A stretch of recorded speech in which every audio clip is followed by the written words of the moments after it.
Hello, my name is Colette Richardson. I am one of the exhibition interpreters, or tour guides, if you will, here at the Jordan Schnitzer Museum of Art. Right now, I am in the Soaring Gallery, which focuses on the Chinese collection.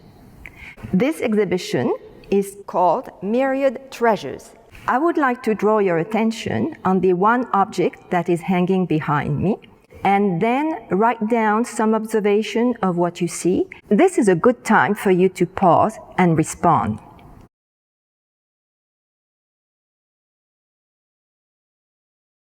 We can see an animal that looks like a tiger with stripes covering the whole body. It is fiercely standing on its back legs with wide open wings spreading from the left to the right side of the square. Its very sharp teeth look ferocious. Its jaws are wide open, and we can almost hear the roar of the tiger. We can see 3 paws that are clenched, but the 4th paw shows sharp claws. We can see rainbow-colored clouds, reinforcing the fact that the tiger is flying. Clouds produce rain, much needed for rice, which was the main crop grown during the Qing dynasty. It's interesting to notice that the word cloud is pronounced in a way that means good fortune.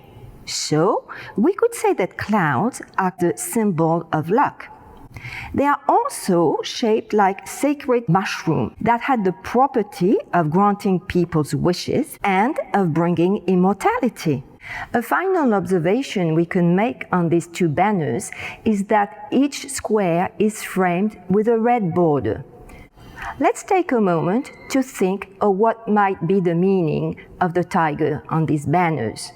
This is a good time for you to jot down some of your ideas and then share them in a discussion.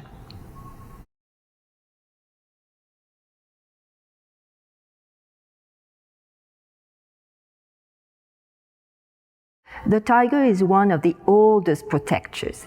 In Korea, images of tigers are still used to protect the household all year long. The tiger has to look fierce to scare away any uninvited guest and to ward off any evil spirit. In Chinese language, the word protection and the word tiger are both pronounced the same way, although they are each represented with a different character. The tiger is considered as the king among beasts, often associated with strength and military power. These 2 banners are about 200 years old. They were made during the Qing dynasty. During that time, 8 armies were created, each one represented with a triangle banner.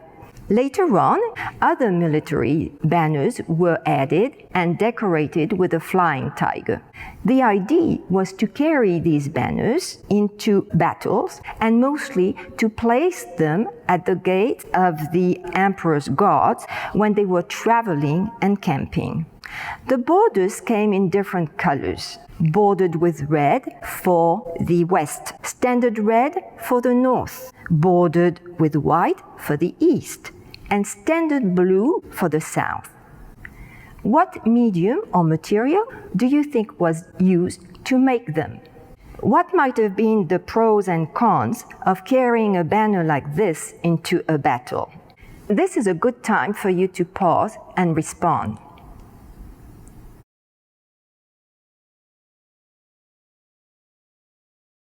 We refer to this kind of artwork as textile because it is embroidery on a piece of fabric, in this case on silk. This kind of embroidery is tightly connected with the emperor's court, since silk was very expensive then. In spite of being more than 200 years old, this very detailed and delicate work still looks fresh.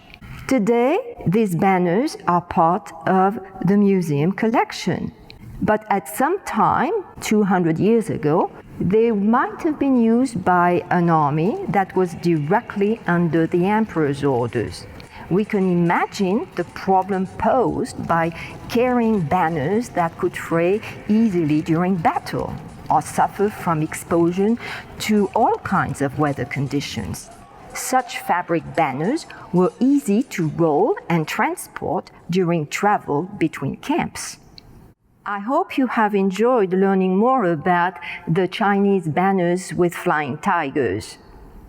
Now, this is the time for you to think of an animal you would like to draw if you had the opportunity to create your own banner. What would your animal represent or symbolize? And how would you position your animal to help with this representation? Sitting? Jumping? Flying? This is a good time for you to pause and respond.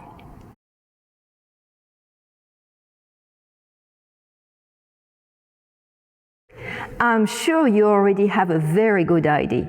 So, my last word to you is to have fun and to enjoy this art project.